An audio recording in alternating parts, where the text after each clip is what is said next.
অনুষ্ঠিত হল ভারতের অন্যতম সম্মানজনক পুরস্কার ফিল্মফেয়ারের ৭০তম আসর। ১১ অক্টোবর বলিউডের বিখ্যাত তারকাদের জাঁকজমকপূর্ণ সমাগমে গুজরাটের আহমেদাবাদে বসেছিল ফিল্মফেয়ারের এই স্পেশাল আয়োজন।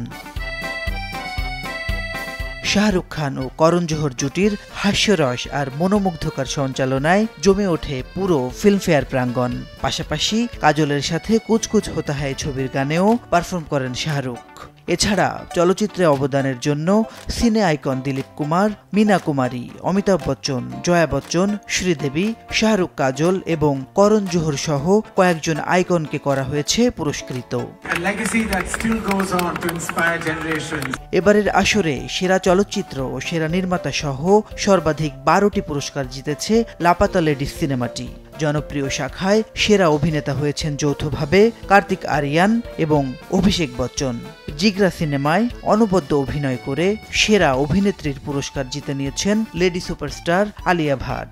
সমালোচকের রায়ে সেরা অভিনেতার পুরস্কার উঠেছে রাজকুমার রাওয়ের হাতে। লাপাতা লেডিস সিনেমার ও সাজনি রে গানের জন্য সেরা গায়কের পুরস্কার জিতে আরও একটি ফিল্মফেয়ার নিজের করে নিলেন জনপ্রিয় সঙ্গীত শিল্পী অরিজিৎ সিং। আজ কি রাত গানের জন্য সেরা গায়িকার পুরস্কার জিতে নিয়েছেন কলকাতার মেয়ে মধুবন্তী বাগচি। এছাড়া এবারের আসরে সেরা নবাগত অভিনেতা লক্ষ্য লালওয়ানি, সেরা নবাগত অভিনেত্রী নৃতাংশী গোয়েল।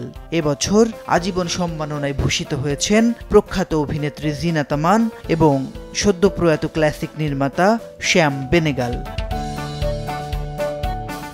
মাসিদ রনো, সময় সংবাদ, ঢাকা।